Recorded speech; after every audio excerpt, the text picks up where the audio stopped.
Good morning. Welcome to my vlog. Nandito tayo sa bahay, guys. Nandito tayo, maulan ng panahon dahil may bagyo. So, gagawin natin ngayon, magluluto tayo ng inununan. Inununan ang tawag sa Bisaya nito. Paksiw dito sa Tagalog, sa Maynila. Bago nga pala tayo magluto, bago tayo mag-umpisa, yung hindi pa makapag-subscribe, yung mga baguhan sa channel natin, mag-subscribe mga kayo. At pindutin nyo yung notification bell para update kayo sa mga susunod nating video. At paki-share na lang din po. Share nyo sa Facebook. Tara na, mag-umpisa tayo. Ito yung mga lulutuin natin ngayon, guys. Tulingan. Mahalang isda. May bagyo. Ito, galing tayo palengke. Ito, may sili green tayo. Papakita ko sa inyo kung anong version yung lulutuin kong paksiw. Paksiw dito sa Maynila, pero sa Bisaya, inununan. Walang labas, guys.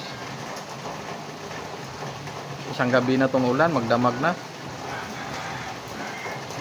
Basa nga tayo, galing palengke.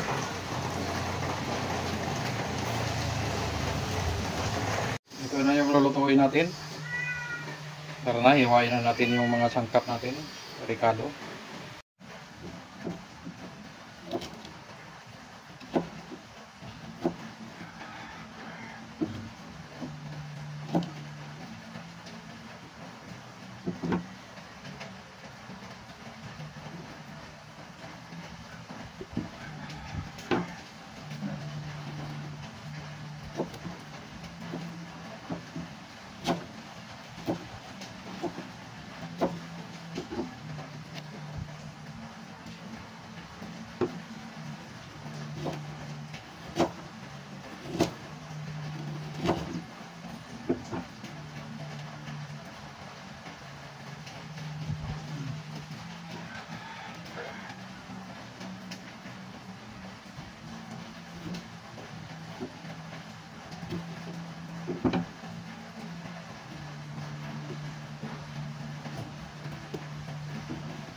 Labanos to, guys, labanos.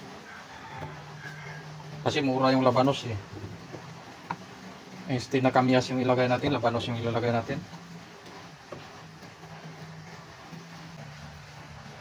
Yung tulingan natin, hiwaan natin sa ano.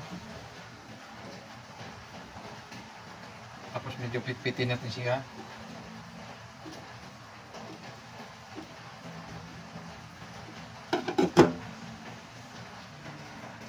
Yan, ganyan. Kailangan napitpit yung tulingan para pagkaluto siya, lumalapad at malaki tingnan. Ito na yung isda natin, guys, napitpit na natin. Ito na, panoorin nyo hanggang sa huli kung anong gagawin natin dito. Kung anong version yung luto ko. Ito, dahil mura yung kamatis sa labanos, lagyan natin ng maraming kamatis.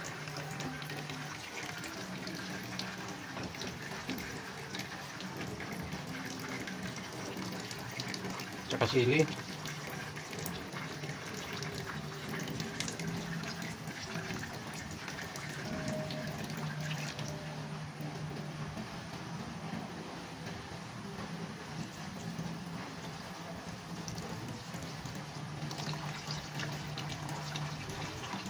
Yung iba, pagsasaing sila ng tulingan, sinaing yung tawag dito. Kamyas at saka taba ng baboy. Pero yung sa atin, hindi. Iba yung ginawa natin. Sariling version natin to. Yung kamatis, magpadagdag asin din to. Para tumagal din, lagyan nyo rin ng suka. Kahit pa paano, kahit ilang linggo, hindi masisira.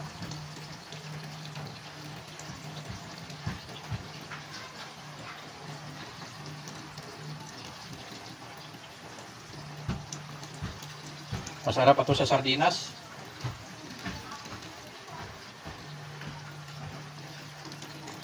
Kasi habang tumatagal, niluluto nyo, iniinit-init lang.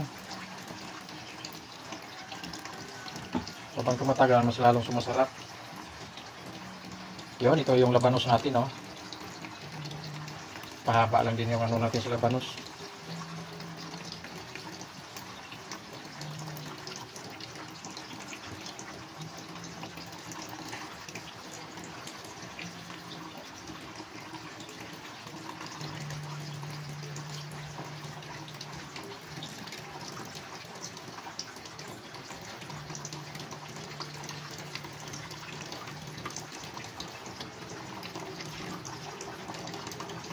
Kailangan yung paglagay pag ganun para ang luto niya pantay-pantay kaluto.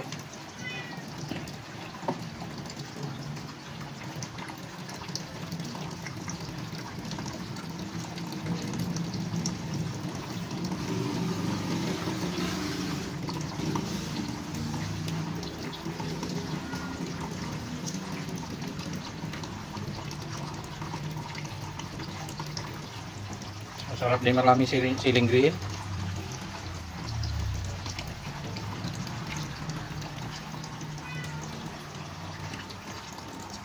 Ayan na guys.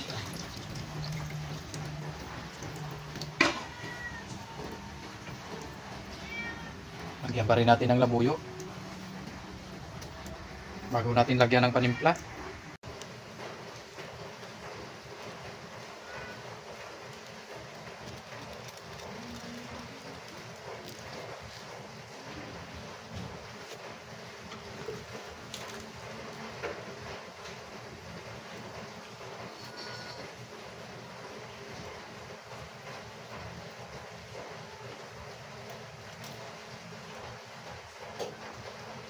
Vinegar.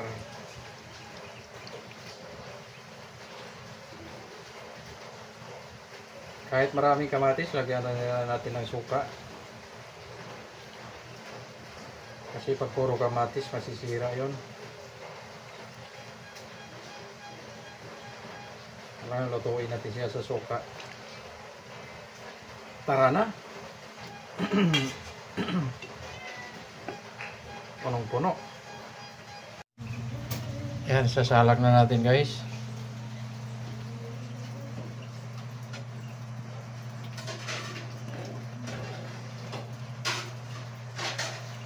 Tahin na lang natin siya maluto. Isasalang natin siya ng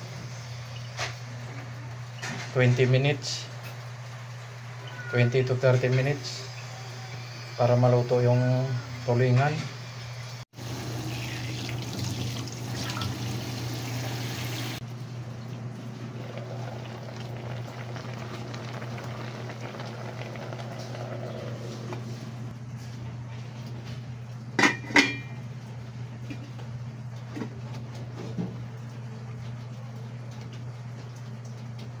Kiyat muna tayo dito sa tiris. Malakas talaga pa rin ang ulan, no? Halos na to, 14 hours ng ulan dito sa bundok. Dito ako sa tiris guys, sa bahay. Habang inaantay ko yung maluluto nating inununan o yung paksyo.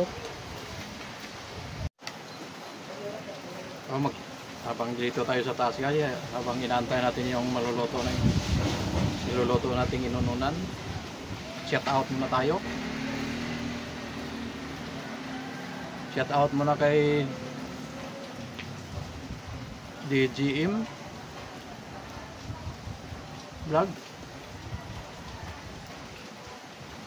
Tsaka sa lahat mga natin, mga solid supporter natin, shout out naman sa kanila. Mag-umpisa tayo mag-shout out. Shout out kay Rashik Dia, mga solid natin supporter. Shout out dyan kay Sipo Gunong Official, mga solid supporter natin. Shout out kay Kinisa Cooking, mga solid supporter din natin. Shout out kay Handy Dasuan, mga bago nating subscriber. Shout out kay The Puer In. Shout out kay Nasmas Cooking Studio.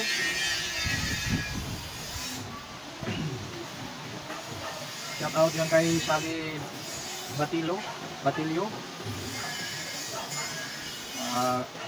Supporter natin to, mga diehard talaga natin to. Shout out kay Erlinda Mix Vlog.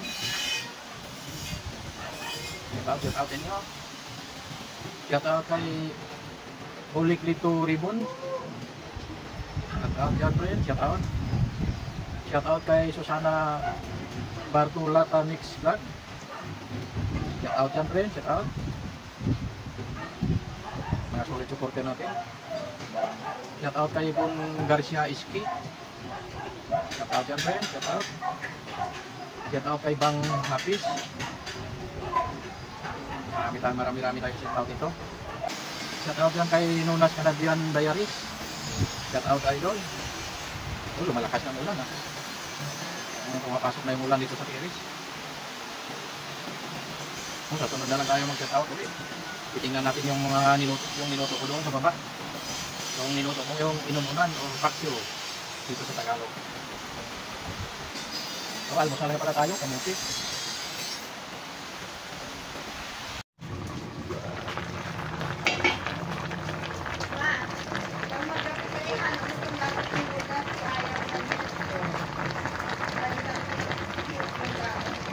Ito na yung kinalabasan ng niluto natin guys. Malapit na siyang maluto.